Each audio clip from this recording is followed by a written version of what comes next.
It's Tazvavel. We're supposed to learn Tanya today, and we're holding Perek Tes. Now, last week I read almost till the end of the Perek. What I want to do now is I want to reread what I read last week, but this time I want to actually stop and point out the various different ideas that are going to come up in the Perek. Okay? The Nakud is this. As I explained to you, chapter 9, Perek Tes in Tanya, is the Mulchama. It's the meeting between the godly soul and the animal soul, the Nefesh Elokis and the Nefesh Habamis, and the aspirations of each, what each one wants. So the Alter Rebbe gives equal time. The whole Perek explains what the Nefesh Elokis wants. The Nefesh Habamis gets one line. Everything I just said backwards, but the Nefesh Habamis wants. That's equal time in the Tanya. Why? Because you can figure it out yourself what the Nefesh Habamis wants. But the Alter Rebbe describes in detail how the Nefesh Elokis sees the need to take over the guf. Right? We started the Perek by saying the Nefesh Elokis starts off in the Mayach. Nefesh Habamis starts off in the Lev. That's their stronghold. That's their place. Nefesh Elokis is in the mind, the brain. Nefesh Habamis is in the heart and the seat of emotion. And the Nefesh Elokis wants to take over the whole person. The Nefesh Habamis wants to take over the whole person. Meaning, neither of the two nefashis is prepared to share. The Nefesh Elokis wants to take over the guf completely.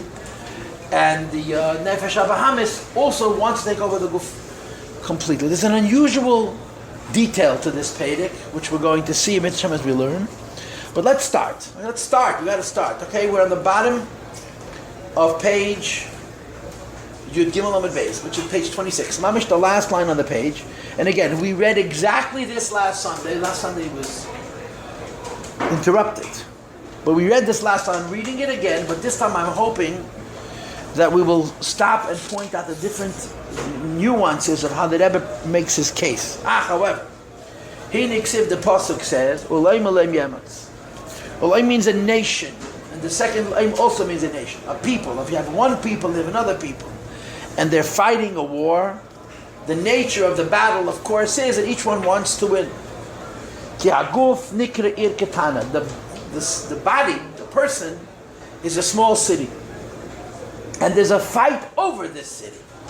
For example, if there were two kings, nilchomim al ir achas, that are fighting over one city, says the Rebbe, each one wishes to conquer it and to rule over it. The Hainu, in other words, to lead its inhabitants according to his will.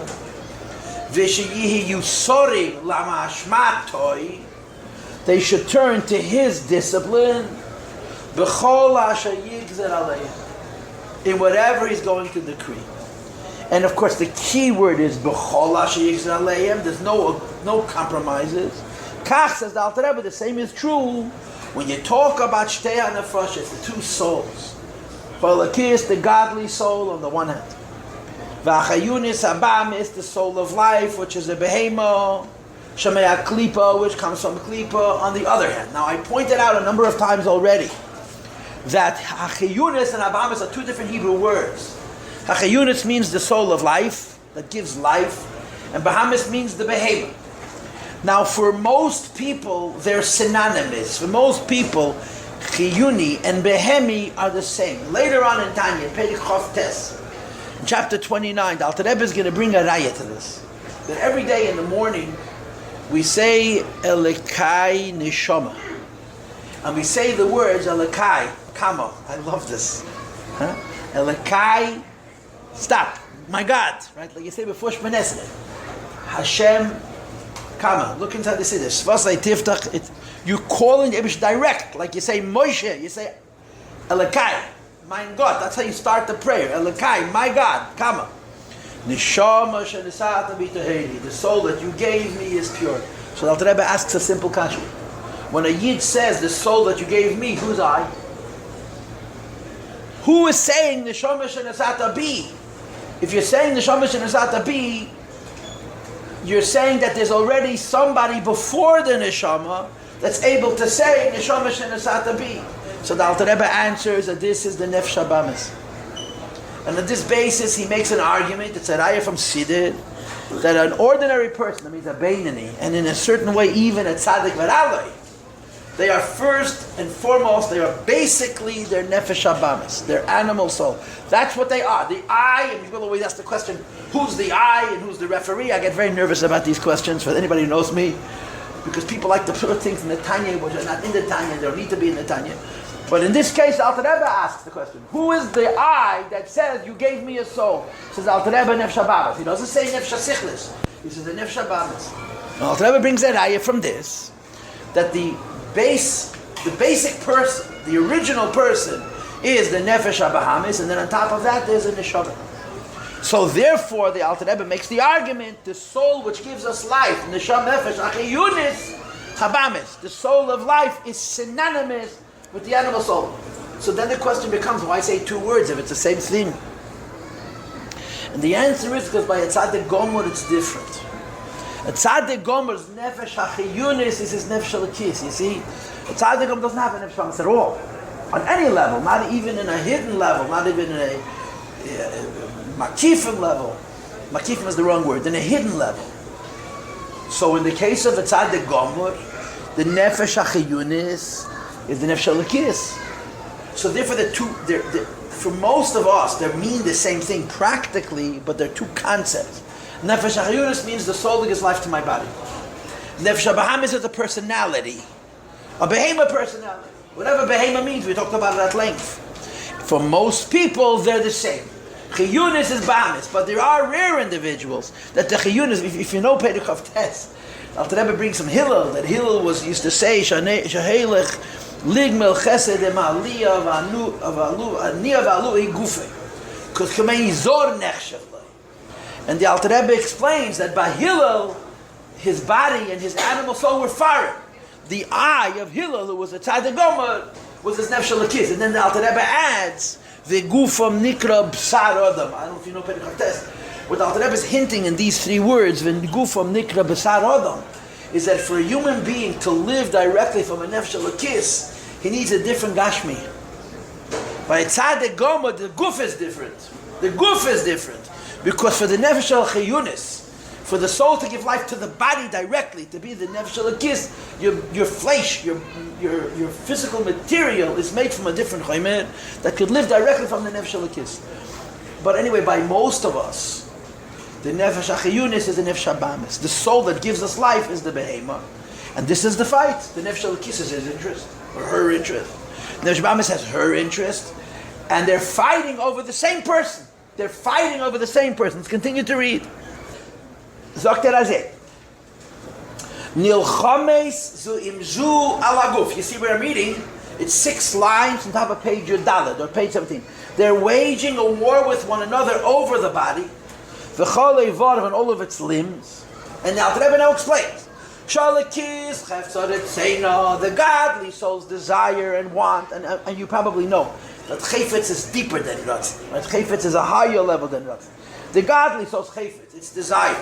V'ratz, and then it's want. Shetayhi levada mishel salam. She alone should rule over the body. Uman hegosei, and should direct her and conduct her. V'chol eivarim, and all of the limbs and all of the organs. Yusorim should turn lemashmata, to her discipline, to her command. Ubetei lemetzalagam, and altogether bottle to the divine soul's interest. Umerkava eleha, and a chariot for her. V'yiyu levu, so they should become a garment le'eser b'chinei seha, to the 10 faculties of the nefesh alakis. V'gim uluvashan, the 3 garments of nefesh alakis. Hanal, which we discussed in earlier parakim. Sheyislapshu kulam, that the 10 faculties of the godly soul and the 3 garments of the godly soul alone should reveal all of them be'evere aguf, in the limbs of the body. Ve'yihiya haguf kuli, and the entire body should be filled. Mola mehem levadam, filled with them alone. Ve'leyave zar b'teicham, no stranger should pass through in them, chas v'sholim, God forbid. So I mentioned to you last week already, and this is something which in this is our third round in Tanya. You know that. The first two times I always avoided going into this diuk. The Rebbe Rashab points out that there's two words here. There's the word merkava and there's the word levush. He says levush is a deeper word, it's a higher word than the word merkava. Why? Because the levush has to do with the mind, a levush has to do with the heart, a levush has to do with the deeper aspects of the person. Merkava means push at the guf, the arms and the legs. That the nefesh of the kiss wants total dominance. Total dominance means that the moyach should be melubash only with nefesh kiss. That the lev should be melubash only with nefesh kiss. That the levush should be melubash only with nefesh kiss. And the guf should be a merkava for the nefesh kiss. That's how the Rebbe Rashab separates the two terms. My mind should be filled with godliness. My heart should be filled with godliness. My thought should be filled with godliness. My speech should be filled with godliness. The power of action with godliness. And my body should express it. So the levush is before merkava. You see, why does my arms and legs do what the Eibishter wants? Because my mind and heart think and feel what the Eibishter wants. So for mind and heart, you would use the word levush. For the guf, you would use the word merkava. And the nefesh kiss wants total dominance. Alles, he wants it all for himself. He's not sharing. The mind should be a levush for lakus. The heart should be a levush for lakus. And the arms and legs should be a merkava. Now I want to add and repeat an important point. I want to add and repeat an important point. And it's one of the things which drives you crazy about the Tanya. Because it's so hard to envisage, to imagine. Okay? You must remember that when you say the nefesh of the kids, you take over the body, the mind, the heart, the garments, and the goof. You don't only mean you should listen to him. It means you should live from him. When you're doing a mitzvah with your right arm, so your right hand is listening to the Eibishter, that's point one.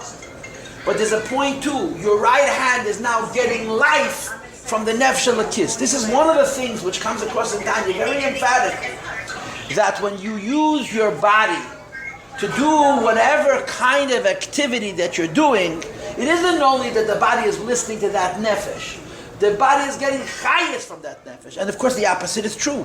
When a person does something from the nefesh abamis, it's not only I'm listening to my animal soul, my arm is listening to my animal soul, but during the duration of the time that I'm doing what the animal soul is dictating, I'm getting chayes from the animal soul. If you remember in the earlier prakim, I talked a lot about the word tumah.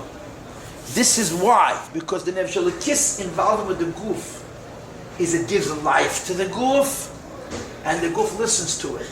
The nefesh abamis involved with the guf as it gives life to the guf, and the guf listens to it. So when you're talking about the godly soul dominating the guf, so he wants to fill the mind, fill the heart, fill the arms, fill the legs, and in doing so, he's the chayes of that person at those moments is coming from the nefesh l'kis, and the rotzim, the direction of the person, is from the nefesh l'kis.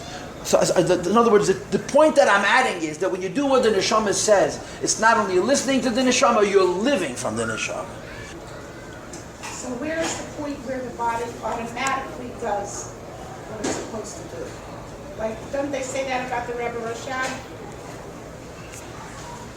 It's not just getting life from it, but it is it. No? So we're talking about the Rebbe Rashab.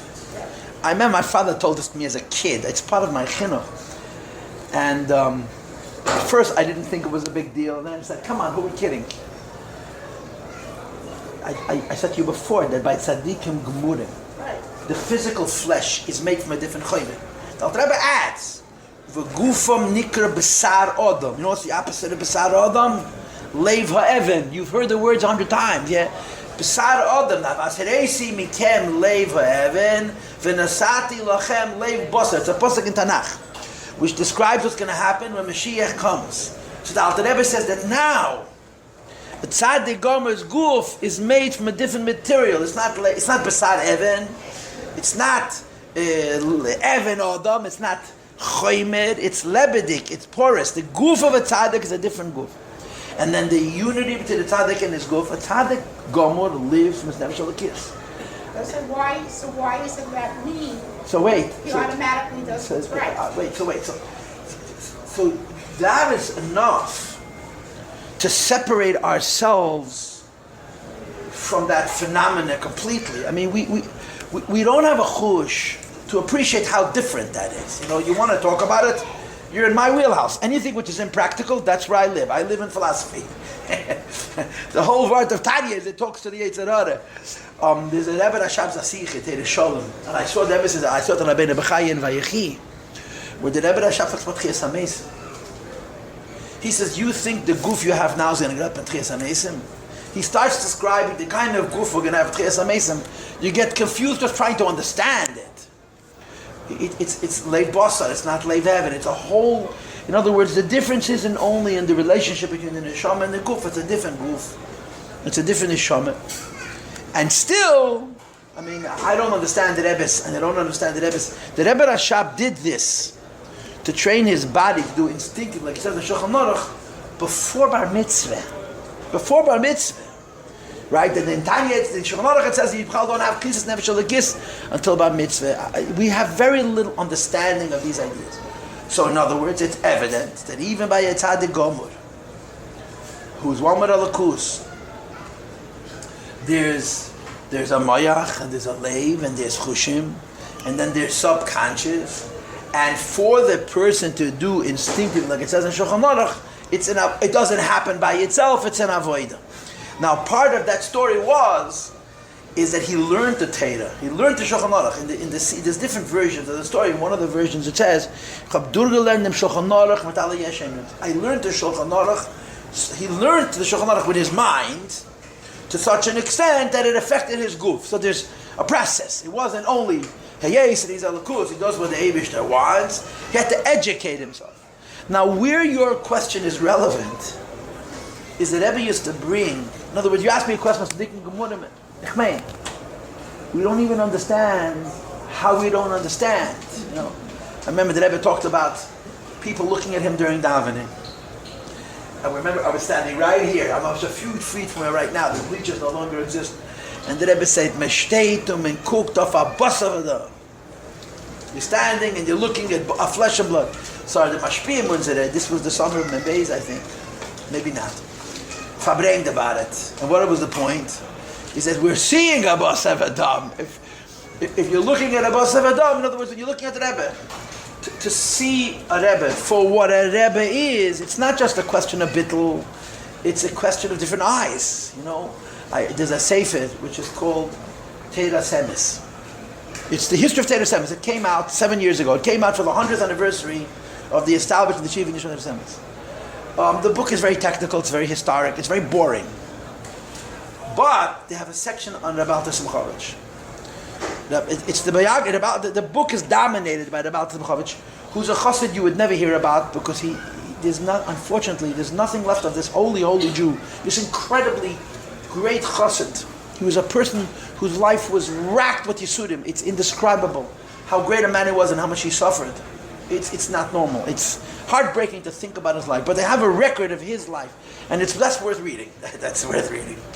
So one of the things they describe is the Frierdiker Rebbe came to Eretz Yisrael in Peites, 1929. He was the mashpia then in Teira Semis.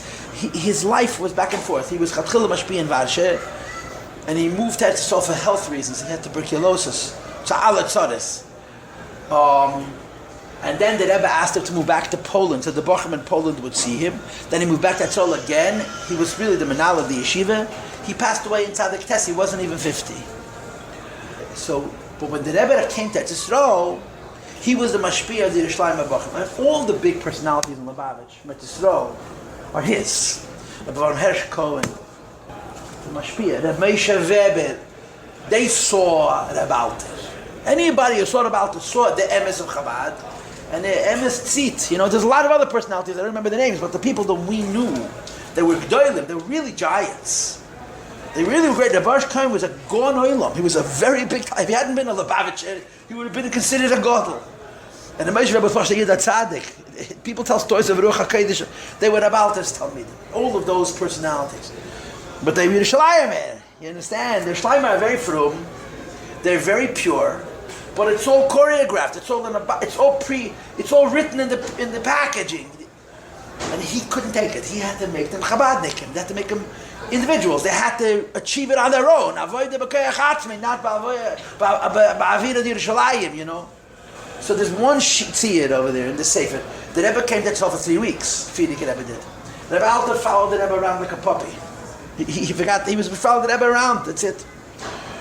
But the Rebbe spent Motzah Tisha B'Av with the Bachrim. Can you imagine, the Rebbe came to the yeshiva.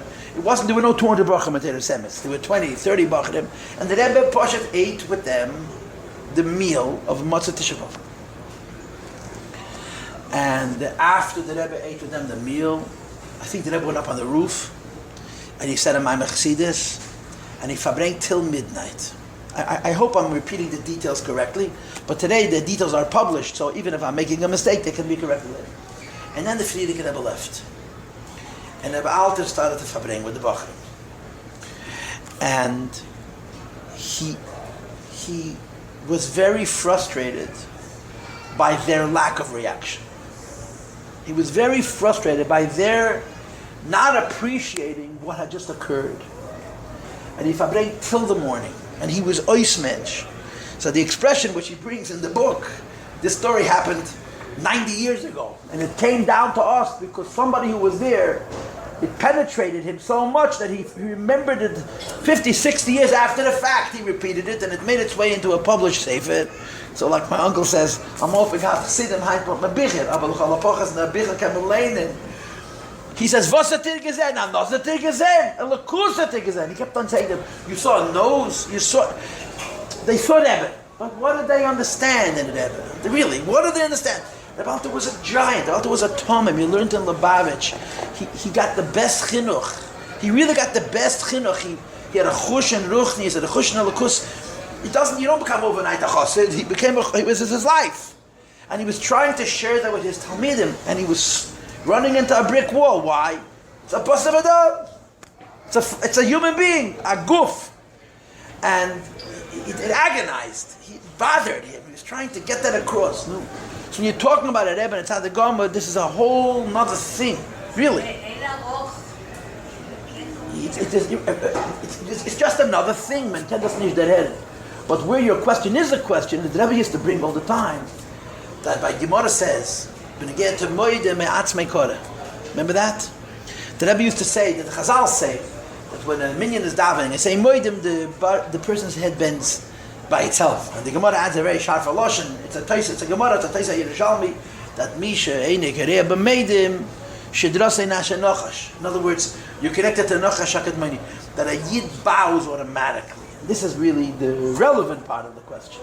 That there is a concept by a yid that he does things automatically. And I think there's two answers to the question. There's a superficial answer to the question, and then there's a real answer to the question. The superficial answer to the question is Pashat Hergel. You accustom yourself to doing things in a certain way, so you instinctively do them that way. And that's a good thing, by the way. Training the goof, this is what chinuch is. You insert into children at a very early age a repetitiveness, a pattern, that they just do this instinctively. You know, the story about this kid who wasn't from at all, but he remembered the tie his left shoe before his right shoe. That's me'atz mekore, because it brought him back from Shmat. That's one idea. But the deeper idea is that a yid is a neshama, and the neshama occasionally, yechidah shebenefesh, expresses something automatically. So now put that into the context of the Tanya. The Alter Rebbe is not talking here about yechidah. Why? Because yechidah is not an avodah. And it's certainly not an avodah pnimis. The Alter Rebbe is talking about the milchama. The milchama is a conscious phenomenon. It's a conscious thing. My mind is juggling the thoughts of the nefesh halakis and the thoughts of the nefesh habahamis. The thoughts of the nefesh halakis is mind before heart. The thoughts of the nefesh habahamis are heart before mind. First decide what you want and then come up with an excuse. And from that radiates a whole cascade, a whole avalanche until action. You understand? What you're saying is outside of this in a lot of different ways and in a lot of different levels. So we're going to continue to read inside. Okay, the Hainu this means. You see the Hainu? I am 11 lines from the top of the page at the end of the line. The Hainu this means. What the Nefesh Elokis desires is as follows. Tlas Mechen Sheberosh, the three intellectual tools which are in the brain, should be filled. But the chokhmah bina das of the godly soul alone, and again there's two parts. Number one, I have a brain. The brain has a right side, the brain has a left side, the brain has a back. Each one of these three cavities has a nefesh. It can either be nefesh alakis or it could be nefesh abamis. The nefesh alakis wants that the life that my brain is getting, it should get from the nefesh alakis. That's number one. And number two, the life of my brain should then express itself in using the brain in elokus ways. Shehi chokhmas Hashem. In other words, first of all, I'm living from the Shon. Second of all, I'm using this life for understanding the elokus. Chokhmas Havaya, the wisdom of Havaya. Ubinasei, understanding of Havaya. Lehizbeinen bigidulasei, to contemplate the greatness of the Rebishter. Asher ad ein cheker v'ein safe, that Hashem cannot be served and Hashem has no limit.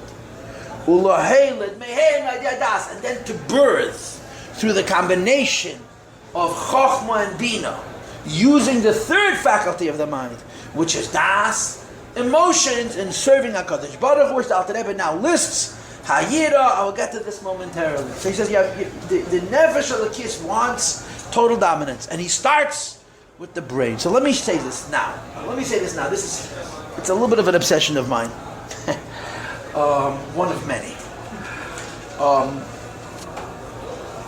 When you learn Chassidus b'derech klal, Chassidus was written by the Rabbi, but somehow it was written for us, and that's the truth. Only a Rebbe finds a way to speak the Lachal Yachal Lahalech Neged Ruchei Shal Kol Echad Echad. A lesser tzaddik understands us less than a Rebbe. It doesn't make sense.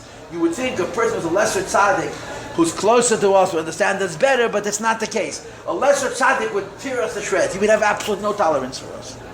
Why? And the real answer is because since he has a shaykhis to us, so he has a shaykhis to our Ra also, so he has an aversion to it because it's personal to him, you understand?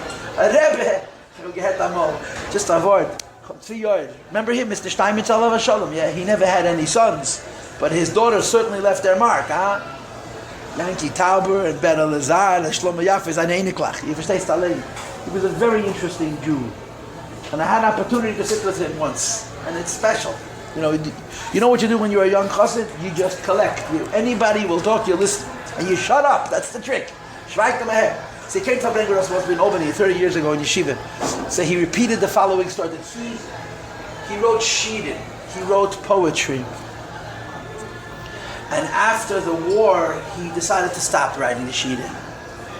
A lot of people who came out of the war unscathed, he came out with his wife and all three of his children alive. They felt so, I don't know what the right word is, guilty. Everybody lost. He lost, in terms of his immediate family, he came out whole. He lived when he was under the Nazis. So a lot of people I heard would stop something that they did that gave them pleasure, because if he came out, you know what I'm saying? So what did he stop? He stopped writing poetry. He stopped. He didn't do it anymore. I heard this from him myself. I'm not telling you in third person. I heard it from him directly. And the Rebbe somehow got wind of this. The Rebbe heard that he used to write shirim. He used the Hebrew word shirim, poetry. So the Rebbe asked him about it when he first came to the Rebbe. So he told the Rebbe the truth, that listen, I came out of the war, and I stopped this. So the Rebbe asked him, can I see your poems that he had written before him? So he tells the Rebbe, some of the poems I wrote have an undertone. I mean, he was young, he got some of the poems he wrote were personal. No, not about to see him. So the Rebbe said to him, Zorg sich nicht. Kannst mir ruhig weisen, set mir gar nicht schatten. That's the quote. This is the quotable quote. You can show them to me. Don't worry. It's not going to hurt me. Es mit gar nicht schatten. Set mir ruhig weisen, Zorg sich nicht. Kannst mir ruhig, I think I'm repeating it verbatim. Zorg sich nicht. Kannst mir ruhig weisen, set mir gar nicht schuden. He was here in Hungarian Yiddish. Kannst mir gar nicht schatten. Mr. Gelegte, the Rebbe is telling him, another person would not be allowed to read it. Anyway, he came to the Rebbe. Now that I started the story, I got to finish it. He gave the Rebbe his sheet, and the Rebbe said he must continue writing. So he told the Rebbe, "How could I? I need to pay. Everybody paid. I need to pay." So the Rebbe said, "If you want to pay, think about the future, not about the past." And his poems have been a big Kiddush Hashem. They really made a difference. The Rebbe made him continue writing. He wanted to stop as his way of being a part of this tragedy. And the Rebbe said, the better way to be a part of this tragedy is to look forward and not back. I need to tell you, I'm sorry I'm doing this to you. I'm confusing you with distraction. I saw this yesterday, and it's mamish gewaldig. There's nothing new in it, but at the same time, it just, every time you see it, it makes you crazy. Arik Sharon had a secretary, a personal secretary, who visited the Rebbe, I think Erev Yom Kippur. I was looking something up. I was looking up in a diary in Yumanim. It was either Erev Yom Kippur and Beis or Erev Yom Kippur and Aleph. Kuti Rapp introduced him to the Rebbe. That was giving lakach. And he introduced him to the Rebbe as Arik Sharon's secretary. So this man says to the Rebbe, my boss, Arik Sharon, is writing a book. And he intends to write in the book about the Rebbe and the Bar-Lev line. It's one of those stories that all the Israelis were relying on the Bar-Lev line. The Rebbe cried about the Bar-Lev line, and then in the Yom Kippur War we lost thousands of boys because they didn't listen to the Rebbe. And the whole Israeli government admits, they don't deny it. And Sharon was a military person. He met the Rebbe in Yechidus, and the Rebbe told him the Bar-Lev line. I heard from someone that the Rebbe said once in Shul, publicly, I lived in France, and I went myself to examine the Maginot Line. The Rebbe said, the French made a Maginot Line, which the Nazis punctured through like it was paper mache. I went myself to look at it, and it's a waste of time. And the Rebbe cried about the Bar-Lev line, and he was right. I mean, he was always right, yeah? So he tells the Rebbe that Arik is writing a book. He was trying to tell the Rebbe, we're doing something good for you. So without a hesitation, the Rebbe says, you're writing about the past, I'm concerned with the future. You know what kind of person you have to be? Someone gives you $1 million compliment, and you say, what do you give me compliments for? There's a concern today. And the Rebbe was never, ever bought off. You could never tell something, Rebbe, I'm interested about today and tomorrow. The Rebbe used to say to those Israelis who didn't listen to him again and again and again, ain't say again Allah over. You didn't listen to me, you're paying a price. At least now listen to me. And he was never ever taken away from that. That's godly. I have to share it. Anyway, let's get back to the Tanya, if I may. There is something unusual about this Pedic, in my humble opinion. And that is that when you learn in Tanya about Avodas Hashem, there's an order. There's an order how a person goes about having a relationship with the Eibush. What's the first thing? If a person is going to serve the Eibush successfully, what's going to be the first thing? Yetzer Hara, that's the first thing. The first thing you have to deal with is the Yetzer Hara. If you don't deal with Yetzer Hara, it's not honest and it's not sustainable, it's not going to hold. Which is why you learn Chassidus always, the beginning of davening is Meidani and Psukei Zimra. Meidani and Psukei Zimra is speaking directly to the Nefesh HaBahamis. Meidani is a patch, is a slap in the face to the Nefesh HaBahamis. And Psukei Zimra is saying to the Nefesh HaBahamis, let me see if I can excite you about the Eibishter. That's essentially what's going on. You don't go to the Nefesh HaKis without first dealing with the Nefesh HaBahamis. We all have a Yetzer Hara. The Yetzer Hara is there every single morning, fresh and ready to roll. And you need to fight with the Yetzer Hara. If a person goes off on these spiritual trips without being honest about his Nefesh HaBahamis, he's going to fall flat on his face. You have to fight with the Yetzer Hara first. And in so many Maimori Hasidus, it's a pattern. The beginning of life, the beginning of a spiritual growth.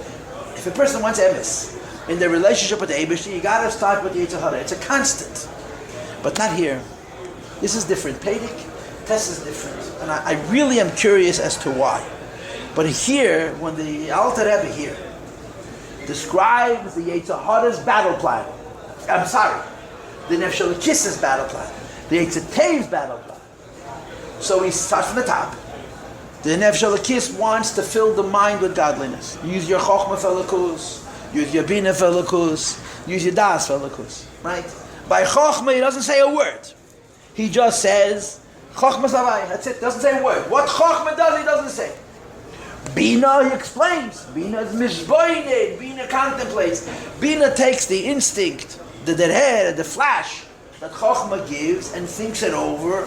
Right? Das then personalizes it. So he says Nefesh Elokis wants to dominate the person, starting from the top.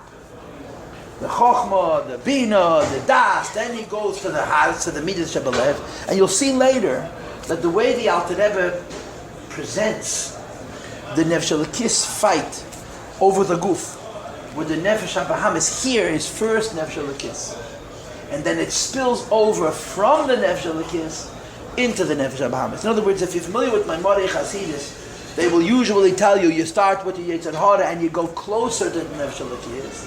Here the Alter Rebbe starts with the Nefesh Elokis and the Yetzer Toiv, and it spills over from the Yetzer Toiv and the Nefesh Elokis into the Yetzer Hara, the Nefesh HaBahamis. Why, I don't know. But let's continue to read. I want to read on, okay? So, you know what? Let me read just 2 lines again. I'll start from the Hainu, okay? I'm being a little bit repetitious. 11 lines. The Hainu, the Tlas, Mechen, Sheberosh, the 3 intellectual faculties in the brain. The 3 parts of the brain. Yiyumumulayim should be filled. Mechabad should be Nefesh Elokis, with the Chochmah Bina Das of Nefesh Elokis. And as I said before, your Guf should get Chayis. You should live from your Nefesh Elokis. And then you should act on that life, which is Chochmah Savaya. That's all he says. By Chochmah, he doesn't. What Chochmah does, the Rebbe doesn't tell you. He makes it sound like Chochmah is not a deed. Chochmah is an is. There's a life of a Lakus and the Chochmah. That's it. Ubi Nasi. When it comes to Bina, he explains.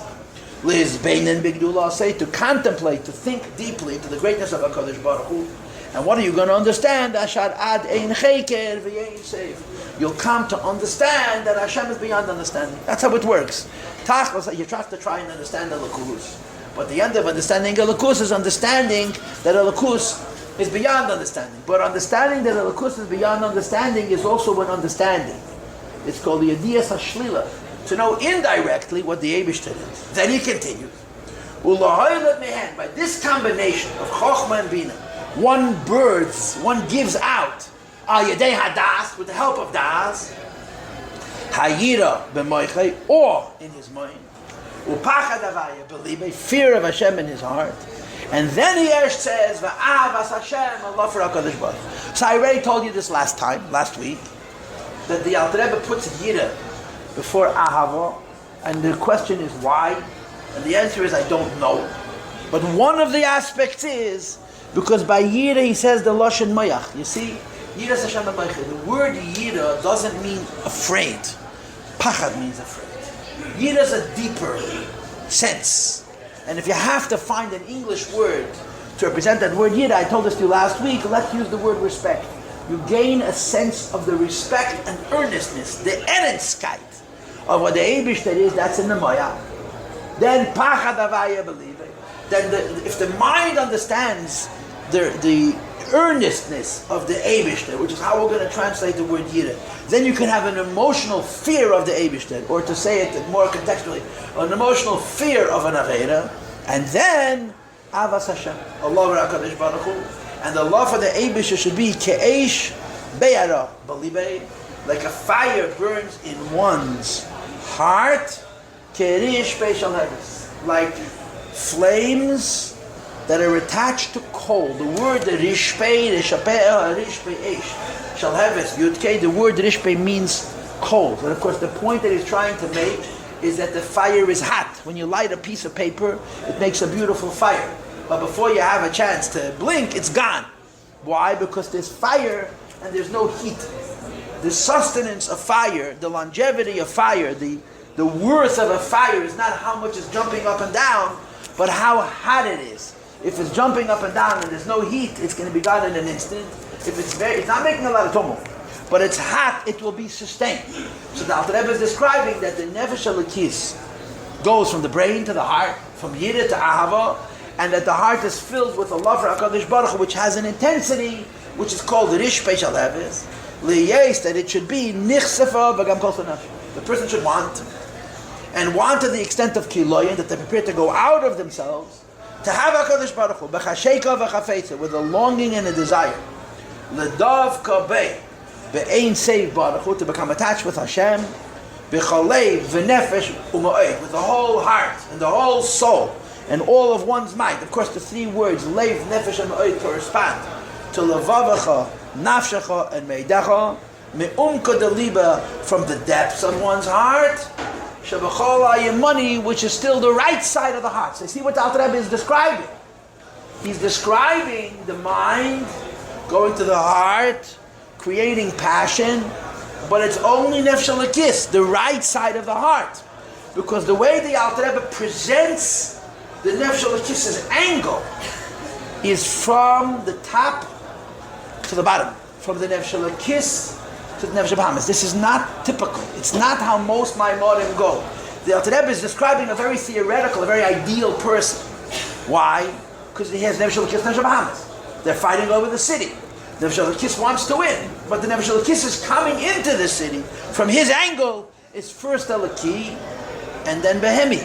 First mind and then heart. First the right side of the heart, which is the seat of the nefesh elokis, and only then the left side of the heart, which is nefesh bahamis. Let's keep reading.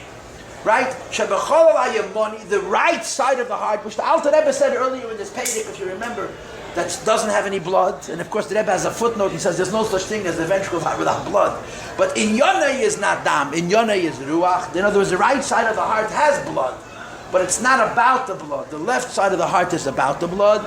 The right side of the blood is about the ruach, the oxygenation, the ruchnius. So he calls it cholol, which is empty from blood. Sheyeteiche rotz of av, that the innards of this yid's mind and the right side of the heart, which is the parts of the body that are the stronghold, that are the center of the nefesh elokis involvement in the person. Rotzuf has many translations. Rotzuf means ungeschmiert. I need an English word for this. Coated. Rotzuf means completely coated. The whole inside of the right side of the heart is coated with the love for the Eibishter. But the word rotzif also means corrected. So the word rotzuf is a dynamic word. Alter Rebbe uses it very carefully.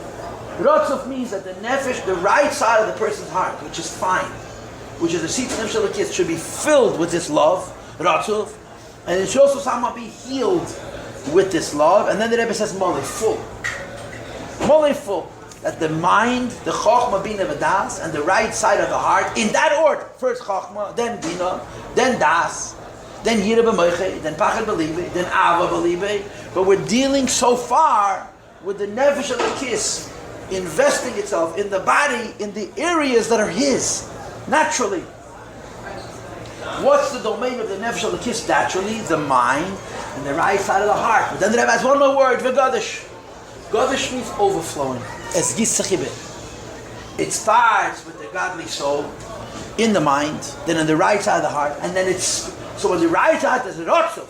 It's completely coated with this ahava. It spills over from the divine, from the right side of the heart to the left side of the heart. I'm reading on inside. Yeah, v'gadish means overflowing. It should expand also l'cholol hasmoli, to the left ventricle of the heart, which is the seat of the nefesh bahamis. And for the first time, you're encountering a fight. Until these words, the nefesh elokis is in the moyach, chokhmah, bina, das, yira, ahava, moyach, lev. It's all nefesh elokis. It's quiet. Even though he uses the word kirish beyesh, the fire is hot, but it's a fire that's hot in an environment which is conducive to that fire, because you're talking about the realms of the nefesh elokis alone, and all of a sudden you run into trouble. What's the trouble? You understand? When it spills over from the right side of the heart to the left side of the heart, you encounter klipa, nefesh bahamis, and you have to engage with it. And he mentions specifically, you say the mayim aroim shabbat, the element of water which is evil, which is in her.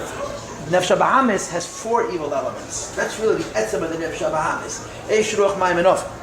From right, Tanya Pedekal, from Eish, from fire, you have kas and gaiva, right? From ruach, you have spiders and dvarim betelim and lashon hara, whatever it is. From ofer, you have atzlus and atzlus. And from Mayim you have Taivas. From Mayim, of the four elements of the animal soul, Mayim is the source of Taivas. So the way the Alter Rebbe presents it to you, you start your journey in a very wonderful way. Until you spill over from the right side of the heart to the left side of the heart, and you encounter water. And this water wants something completely different than you want. You'll see in a few lines from now that there's something called Ahava B'Tanugim, which is also water, but that water wants Eibishter. The water that you're encountering here, when you're spilling over from the godly, from the right side of the heart, to the left side of the heart is about Taiva. And as I tell you always, the word Taiva means weakness. He wants weakness. He wants Taivas. So you're revving up, yeah? You're serving the Eibishter. And the way it's ordered in this Pedic is you start off Elokus alone. That's how you start. Chochma Nefesh Elikis alone. Bina Nefesh Elikis alone. Das Nefesh Elikis alone. The Yira and Av Nefesh Elikis alone. It's on the right side of the heart, and then it spills over to the left side of the heart. Oh, Mittamo, you have an enemy. And you got to fight. So let's read a little bit. Shebohi HaTaiva. That in the left side of the heart, which is the seat of the Nefesh HaBahamis naturally, and you got all kinds of distractions in this left side of the heart, beginning with Mayim, with desire, with lust, with weakness. That's what the word Taiva means. Yeah? Shemeklipas Nego, which is from the side of Klipa. And you now have to use that fire, which came from the mind, to the heart, Lishanei Sa, to change her, Ulafacha, and to transform her, Mitanugi Elamazeh, from the desires of this world, La'avas Hashem, to love for HaKadosh Baruch Hu, K'mei Shekosav, and it says in the Pasuk, B'chol Levavacha. It says in Sin Kishmeh, V'havtas Hashem Elekecha B'chol Levavacha, if you love Hashem with your whole heart. So the Chazal are Medayik, that it says two bases, it doesn't say B'chol Libecha. It says B'chol Levavacha, right? And for the Nudnikis, and I am a Nudnik, who want to notice, 4 lines before, the Rebbe already said Leiv Nefesh Ma'od, but he didn't say Leivov, he said Leiv. So when he said 3 lines before Leiv, he meant one heart, the right side of the heart. 3 lines later, 4 lines later, 5 lines later, you're going from Leiv to Levav. You know what the difference between Leiv and Levav? Leiv is the godly soul, which is the right side of the heart, is Fafayet, Faflaket, is filled with the fire of HaKadosh Baruch Hu, that's its natural environment. When it spills over from Leiv to Levav, he's got to fight. Yes? Huh? Which is, as the Mishnah says, Mishneh Yitzhak, with both Yitzhak Hara. So the image that the Alter Rebbe is giving you is a Yid, a Beinani, and a Tzaddik, whose involvement with his guf is a fight. Nefesh Elokis comes from here. The Shramas comes from here, yeah? Nefesh Elokis goes from here to here to here. Huh? From the mind, Chochma, Bina, Das, to the right side of the heart. And he describes the fire that exists in the right, and it spills over the left side of the heart, and now he encounters Allah Mizbeach. I always give you the mashal from the Mizbeach. Whenever we learn these ideas, I give you the mashal from the Mizbeach. The Mizbeach used to burn meat and wood. That's basically what it burned, meat and wood. Meat has an incredibly high percentage of water. Water doesn't want to burn. It's fresh meat. It's mamish frisch geschocht. Yeah. They used wood. Now the wood was not fresh. The wood was, as they say in the culture, treated. Treated doesn't mean that they put something on them, as they put it in a shed and let it dry for 2 years. So there's no moisture in it. In today's Tanya, today's chitas. The Alter Rebbe, it's a long chitas today. And I noticed that at a regular year, in a leap year, you get the same long shtickle Alter Rebbe. The Fidik didn't want to break it in two. When you have a piece of wood and you burn it, the Eish goes out, the Ruach goes out, and the Mayim goes out, and that's what offer, but it's almost nothing left. Yeah, there's moisture in wood. So even if you dry the wood out, there's still water in there. No, but then you don't see it. So when you make a fire and you're burning meat, the fire is incredibly dynamic. It's not just hot, it's noisy, and it makes sounds, and it's violent. A fire can, by itself, have draft. You know, the heat can throw things out of the fire. Why? Because there's a fight, there's a war going on. What is the war? The moisture is saying, I don't want to burn. And the heat is saying, I'm going to consume you by drying you out. Now the fire will win. The Mizbeach's fire was very hot, and the meat did become carbon. It was consumed by the Mizbeach. But from the time you threw the peas onto the Mizbeach until the Mizbeach ate it up, there was a struggle. Until the Mizbeach dried it out and ate it up was a struggle. The struggle was the moisture within the meat, and the consequence of this struggle, the consequence of this interface, the consequence of this struggle is tumult. So think about it this way. Yeah? A nefesh alakis in his mind thinks about the Eibishter. It's for sure deep, quiet. Yeah, it goes down to the right side of the heart. There's heat, there's intensity, but it's also quiet. But then it goes over. It's filled. It spills over. Molei, teichei rotzof ava molei v'godesh. The nefesh alakis, the right side of the heart, is full of alakus. Molei means full. Godesh means overflowing. And it spills over, and all of a sudden it becomes very, very noisy. Very noisy. But this noise is not intensity. This noise is struggle. This noise is struggle because the Nefesh HaBahamis is water, wants to go in a different direction. And if the Nefesh HaLekis is going to win, he's going to have to dry him out. He's going to take away the whole energy of Taiva, the whole, whatever you want to call it, of Taiva, to go in a different direction, that he should be in concert, he should be consistent with the Rasim of the Nefesh HaLekis. The dogma that I bring for this, again, these are all ideas that we discussed so many times over the years, is the word from Tzemach Tzedek, which is brought in the Sichos. I think it's in Tzemach Tzedek, and I think it's in the Sichos of mine Zikor and Torah Zechshanish Falozim. But the word was that in Tzemach Tzedek, Shvuos, Tzemach Tzedek was our grand Rebbe. I mean, of all the Chabad Rebbes, I mean, our Rebbe, I'm going to the ganze Welt. It just didn't look so pretty. Lubavitch with Tzemach Tzedek was a oishe b'choved. You have no idea how many people it was. The G'daylim, the greatest Goinim in Russia, would come to Lubavitch like tatalach, on hands and knees. The Tzemach Tzedek Chassidim. Shvuos was the highlight. If you wanted to see Kavod HaTeirah in a real sense, you came to Lubavitch Shvuos, the biggest Rabbanim in Russia, or some of the Rabbanim in Russia. It's a famous Nag Demayach. But from the Chassidim, they were in Lubavitch. And the Rebbe had special times that was for the Rabbanim alone. One of those times was called the Nigletish. The Milcha Kesuda by the Tzemach Tzedek, the first day Shvuos, was only for Rabbanim. And they served milchiks. They didn't, I don't think they washed, but they made Kiddush, obviously. And all the Rabbanim would come. And some of them were Oinim Adirim. And the Tzemach Tzedek, it was a Lashon segment kurz, it wasn't for very long, it was less than an hour. And the Tzemach Tzedek used to be Matzia and Inyan in Iglan. Tzemach Tzedek himself would propose an Inyan in Iglan, and there'd be a little bit of a discussion.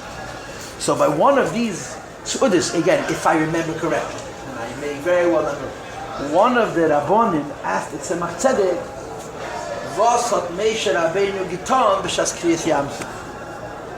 When the sea split, and Yidden crossed over, what was Moshe Rabbeinu doing? So the Tzemach Tzedek answered, and is given Kalten Brand. Kalten Brand, that's the Lashon in the Sikh. Kalten Brand, the way I understand it, and I don't speak Yiddish well, I still don't speak Russian, is hot ice. It was very, very intense, but it showed nothing on the outside. On the outside you saw nothing. It's Kalten Brand, Kalten Fire. I saw a different Lashon, but I think the correct Lashon is Kalten Brand. What does that mean? Inside Moshe Rabbeinu there was fire, and I'm sure it was Molei v'Godesh, but there was no water on the left side. There was no opposition. Moshe Rabbeinu was a tzaddik gomer. There was no opposition. The other side of Moshe Rabbeinu, the left side of Moshe Rabbeinu's heart, was entirely consistent. With the right side of it was still. It was quiet. If a person is a Beinani, and I guess on certain levels, even if he's a tzaddik v'ralei, when you encounter resistance, what happens? There's noise. The noise doesn't show that you're more fatflake, that you're more impassioned. The noise actually shows that there's conflict.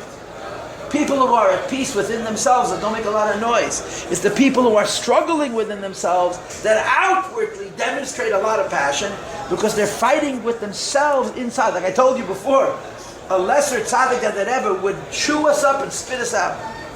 Why? Because he has a shaykhis to where we're holding. And it disgusts him. A Rebbe has no shaykhis whatsoever. So at Kesmeruyig Weisens at Megon Chatten, I heard this over 30, I think it's the first time I'm repeating it. Kesmeruyig Weisens, the Rebbe says, at Megon, don't worry about me. Yeah, Kesmeruyig Weisens at Megon, that's how he repeated it. I'm trying to go back into that space. But in any case, this what the Rebbe describes here is a Beinani, where it's a Hara. So when it spills over from Nefesh Elokis to Nefesh Abahamis, there's a fight. And it's not Leiv, it's Levav. It's not Lipcha, it's Levovacha. And it's a different kind of fight. And the way it plays out in reality, that now it becomes loud and noisy and contentious. Because you're fighting with something that wants something else. But he describes it in this order. First mind, then the right side of the heart, where there's no conflict, because that's the realm of the Nefesh Elokis. Then it spills to the Nefesh Abahamis. I'm going to continue to read, please. Okay? V'hainu, this means, sheyale v'yove, a person should ascend and come, v'yagia, and reach, or as the Rebbe loves to translate the word v'yagia, hanikra, on reading, to touch. What the Rebbe is always pointing out, yagia means to reach, but in the Kutatei and Pasha Shmini it says to touch. Hanikra, on reading, lamadregas avarab, to a level of an infinite love. Now you must understand that the Rebbe is being very cryptic. Avarabba happens when the water is all dried out. You understand? It goes from the Nefesh Elokis to the Nefesh Abahamis. It's a milchama. It's a war. And you have to overcome the moisture of the Nefesh Abahamis. You have to work extra hard. There's a lot of tumult. This is called avarabba, an infinite love. In other words, to completely dry out the moisture which is associated with the Nefesh Abahamis, you need this avarabba, this infinite love. V'chiba yeshayra, an extra love, which is even more mi madregas avarabba, from the intense love, kerish peyesh, which is like heat attached to coals. Now these four words, ava, aza, kerish peyesh, the Rebbe used a few lines before. But when he used ava, aza, kerish peyesh a few lines before, he was describing the Nefesh Elokis separated from the Nefesh Abahamis. When the Nefesh Elokis ignores its Nefesh Abahamis, or doesn't have a Nefesh Abahamis, this is not so much of a struggle. When the Nefesh Elokis meets the Nefesh Abahamis, and he's going to defeat the Nefesh Abahamis, ava, aza, kerish peyesh is not enough. It's not had enough. So now you have to have avarabba, an infinite love, which will affect drying out, so to speak, the moisture of the Nefesh Abahamis. And then he finishes, this is called in the Pasuk a love of delight. And I want you to understand, he makes it sound like it's the same thing, it's 3 steps. Ava, aza, kerish peyesh is beinani, really. Ava rabba is tzaddik she'enei gomur, and ava betanugim is tzaddik gomur. And the Alter Rebbe makes it look so simple, like anybody, every abived is going to do this. Ava rabba is madregas tzaddik, ava rabba is mesiras nefesh, ava betanugim is a rebbe, ava betanugim is a rebbe. And he makes it seem like it's the most natural progression. It's the most natural progression in philosophy. In life, people get stuck at all different points in this journey. So you start off in the Nefesh Elokis alone. In the Nefesh Elokis alone, it's called ava, aza, kerish peyesh. Then the Nefesh Elokis meets the Nefesh Abahamis, and you have to work even hard. Because you have to take away, la'achaf, you have to take away the moisture of the Nefesh Abahamis and her interest, which is in behemius, and dry it out, that the Nefesh Abahamis should become a shutif. Somebody who does that successfully is called avarabba. When the fight is over, when there's no more Nefesh Abahamis at all, then it's ava b'tanugim. Now the neshama gets quiet again. Why is the neshama quiet again? Because there's no opposition. And the Rebbe goes back to water. Again. Okay, because of ava b'tanugim. This is called in the Pasuk a love of delight. I'm talking a very long time. I didn't realize how long this shir is going on. Le'es'aneg al Hashem, to have delight in HaKadosh Baruch Hu me'yein elam haba, similar to elam haba. And he says, ironically, this is also called mayim. V'ha'oineg, and this delight that a person experiences when he reaches the madrega of av b'tanugim, hu b'meich ha'chochma v'seichel, it's in the brain of chochma and seichel, ha'mis'aneg b'askolas HaDeshem, with the Yossi that has pleasure from understanding and knowing HaKadosh Baruch Hu. V'yasaga sichel yachach. Look at the next words. Hu b'chinas ha'mayim. This is also water. But it's a very different water. It's a very different water. The water of the Nefesh Abahamis is a Paltiel. The water of Nefesh Elokis is a Shvachinke. You know that it says in Chassidus. Zecheir of Nimshach Acherecha Kamayim, the Nefesh Elokis is, you say the Eish is weak, it's not strong. To win in this world, you need to say the Mayim, you need to say the Eish.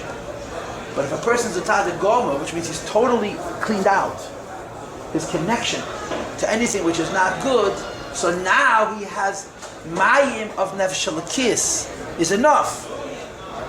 It's a dvekas, it's a quiescence, it's quiet, it wants a connection to HaKadosh Baruch Hu because there's no more enemy inside. And essentially what you have here, the Alter Rebbe in Perish Tes is describing the journey of a person starting from Nefesh Elokis, not from Nefesh HaBahamis. He starts off with Beinani, he moves on to Tzaddik V'Ralei, moves on to Tzaddik V'Tevle, and he makes it sound like it's bread and butter, like it's an avoid of every single person. So I'm going to stop. Next week I'm going to start over. I'll tell you where I'll start, B'li Neder. I'll start next week from V'hainu Sheyale. That's where I'll start from. Okay? I thank you for coming. Okay? Today is the Yom I didn't mention it in this class, but if you stick around, I'm going to start with that. Okay?